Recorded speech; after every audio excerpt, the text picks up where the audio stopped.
Yun ba pinagtatanggol nyo? Yung mga addictus benedictus na biktima di umano na sinasabi yung EJK. Hello? Magising nga kayo sa katotohanan. Ang pinagtatanggol nyo, yung mga suspect na hindi rin nila binigyan ng due process ang mga naging biktima nila. Katulad ng batang ginahasa. Nagkaroon ba siya ng due process bago siya ginahasa ng adik? Yung mga pinatay, yung mga ninakawan, tinanggalan ng buhay ng mga addictus benedictus na yan, dumaan ba sila sa tamang proseso bago sila ginurgur? My God, hindi ko alam. Bakit ganyan ang pag-iisip nyo? Wow, grabe ka, Alona. Ikaw pa yung may ganong magtanong kung bakit ganito yung pag-iisip namin. Ikaw yung dapat naming tanungin kung bakit ganyan kabaluktot yung pangangatwiran mo.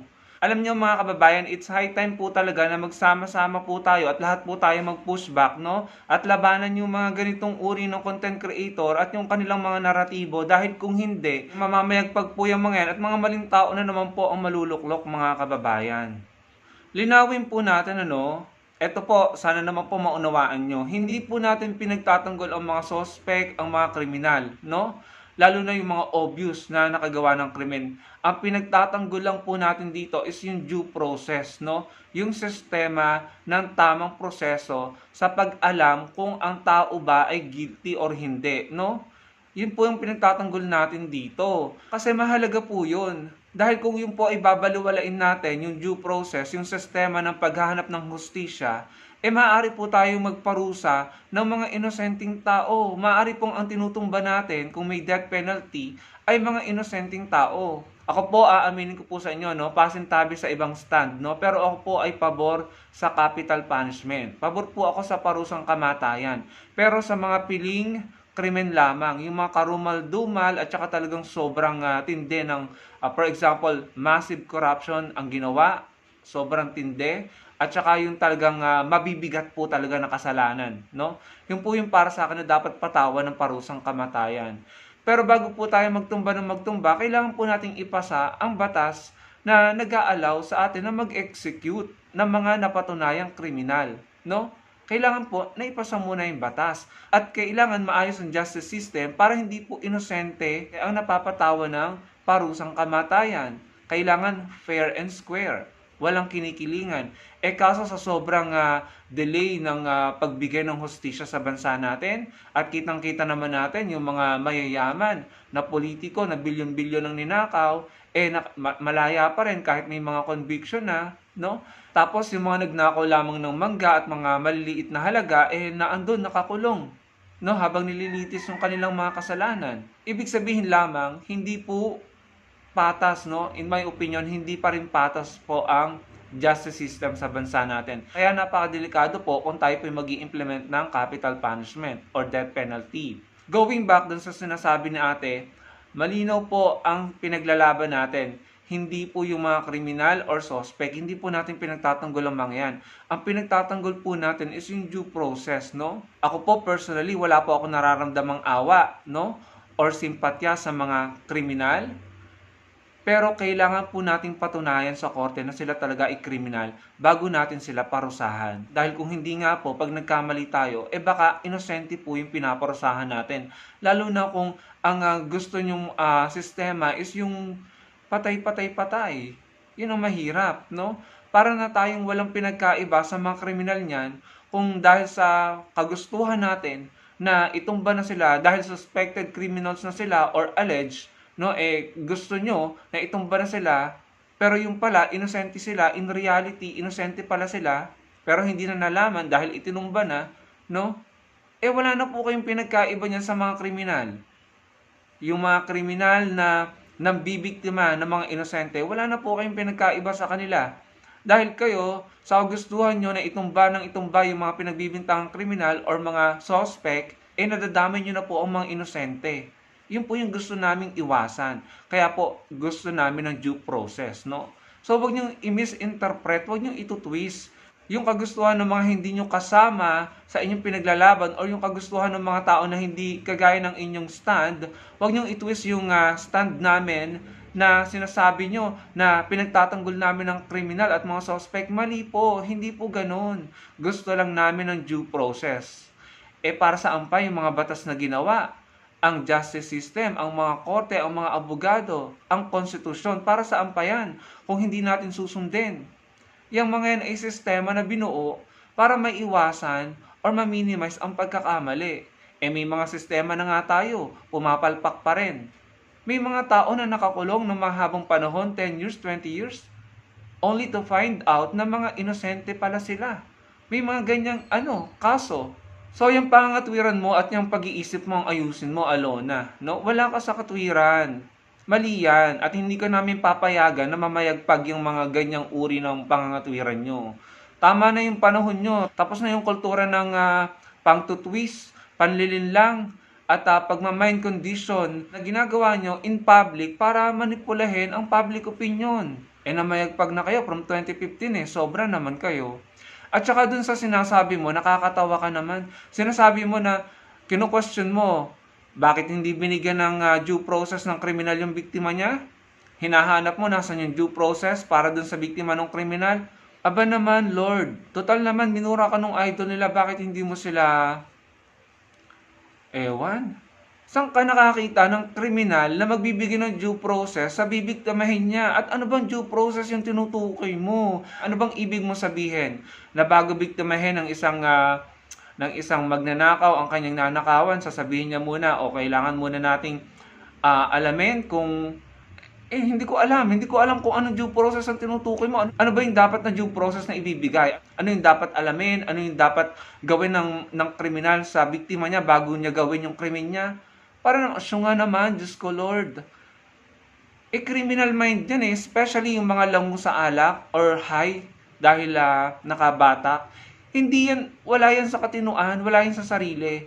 So kung mangge-grape yan, anong due process ang i-expect mo na ibibigay niya sa bibiktimahin niya?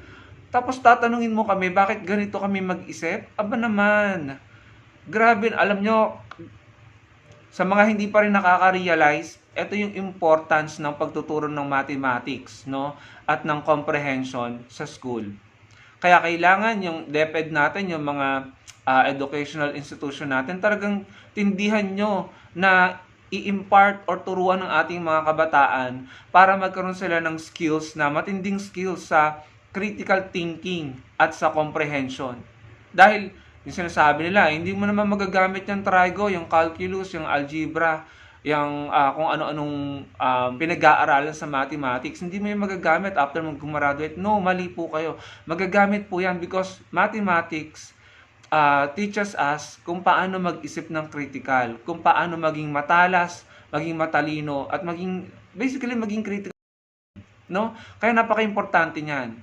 So, ito naman, yung sinabi naman ni Alona, hindi naman kailangan ng critical thinking talaga dyan pero siguro, yes, apply natin ng critical thinking.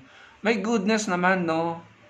Saan ka nakakita? Ano ba naman yung Alona? Ano yung pangangatwiran mo? Kaya kayo nasasabihan ng Saan ka nakakita ng kriminal na magbibigay ng due process sa bibiktimahin niya? At anong klaseng due process ba yung tinutukoy mo? No? Bago niya undayan ng patalim ang kanyang hino-hold up, anong due process ang sinasabi mo ba na kailangan niyang ibigay dun sa hino-hold up niya? At anong sa palagay mo ang due process na dapat ma-receive ng biktima? Alam mo, sa totoo lang talaga, wala. Kung ganito tayo at mga ganyang uri ng narrative at pangatwiran ng mamamayagpag, wala. Malulugmok po tayo pare-pareho sa kumunoy. Kaya malaking problema po at sakit po talaga ng lipunan ang fake news, disinformation, fallacy, at saka mga baluktot na pangatwiran at kasyungahan. Malaking problema po yan, lalo-lalo na yung pagiging immature nating mga Pilipino. Yung tayo ay napapatawa ng mga pasayaw-sayaw lamang dyan na kandidato, yung pa-joke-joke, yung magtathrow ng mga basos na joke, na pinapalakpakan natin, tinatawanan natin, yung immaturity natin. Yan din yung sinabi ni Dr. Jose Rizal na problema natin kung bakit hindi tayo pwede or hindi pa tayo handang maging independent. Kasi immature maraming immature. Maraming naniniwala sa sabi-sabi. Siguro kung ang sinabi mo, paano naman yung mga inosente na hindi nabigyan ng hustisya? Yun, katanggap-tanggap yun, no? kung yun ang sinabi mo. Pero kung yun nga ang ibig mong sabihin, hindi mo ba nakikita kaya nga milyon-milyon or daan-daang libo ang nakakulong dahil binibigyan ng hustisya ang mga nabiktima, ang mga inosente. Hindi po ba? So, wag niyo rin sabihin na paano naman yung mga inosenteng na biktima ng mga kriminal, ng mga adik. Hindi niyo pwedeng gamitin yan dahil may mga nakakulong. May mga binigyan ng hustisya kasi may mga nakakulong at may mga naporsahan. And kung sinasabi niyo rin na marami naman dyan na nabiktima na hindi nabigyan ng hustisya, na yung mga suspect ay malaya, no? Hindi naparusahan. Then, kaya po natin kailangang ayusin yung sistema at tugisin ng mga suspect na yan at bring them to justice, no? Kailangan po natin kulitin at manawagan tayo sa mga otoridad sa ating mga korte na galingan po nila, no? Para mabigyan ng hustisya. Pero kasi kung sinasabi nyo, unahan na natin yung mga user na yan, yung mga addict na yan, bago pa makagawa ng karumal-dumal na krimen. Tegehin na natin yung mga yan, itumba na natin yung mga yan. Mali din yun, no? Kasi unang-una, hindi lahat ng gumagamit ay addict. And hindi lahat ng addict ay gumagawa ng krimen. Pero dapat silang ikulong or gamutin. Kasi pinagbabawal po ng batas ang paggamit, no? So, mali din yung pangangatwiran na itumba na yung mga yan kasi addict yan, bla bla bla. Mali yun. Ang dapat po natin gawin is ayusin yung mga problema ng lipunan para walang nalululong sa pinagbabawal na gamot or walang kumakapit sa patalim. Yung poverty, yung quality of education, yung economy, lahat yan dapat ina-address. Kaya nga dapat holistic approach ang paraan para sa paglaban sa illegal na droga. Kung naalala nyo yung pelikulang Anak ni Vilma Santos at saka ni Claudine Barreto, si Claudine Barreto doon, di ba, nalulong siya sa ipinagbabawal na gamot. Namatay yung tatay niya, nag-abroad yung nanay niya. Nalulong siya sa pinagbabawal na gamot kasi wala siyang patnubay ng mga magulang. So, nalulong si Claudine. Napasama siya sa mga maling tao, maling barkada. Nalulong siya sa pinagbabawal na gamot. Ngayon, tanungin natin yung sarili natin. Kasalanan ba ni Claudine Barreto yon dahil pinili niyang gumamit ng ipinagbabawal na gamot? Maaring iba sa inyo sabihin, yes, kasalanan nyo ng karakter ni Claudine. Pero mali po. Because kung i-analyze po natin, if we're going to come to think of it, no? Kung hindi nahihirapan yung kanilang pamilya, kung may mga opportunity dito sa bansa natin, hindi po mag-a-abroad si Vilma Santos, no?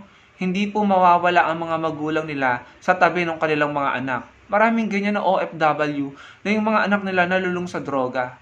Bakit? Dahil nawala ng guidance ng mga magulang. Lumaki sa lola, naging spoiled, at napabarkada kasi wala yung tatay, wala yung nanay na dapat nagdidisiplina at nagbabantay kasi nasa abroad.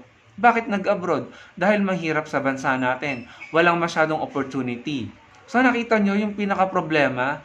Ang problema is hindi yung pinili ni Claudine na gumamit ng ipinagbabawal ng gamot. Ang problema is yung kahirapan nararanasan ng pamilya nila, kaya napilitang mag-abroad yung kanyang nanay, tapos namatay yung tatay niya, na wala ng patnubay ngayon, si Claudine, kaya yung karakter niya nalulong sa pinagbabawal na gamot.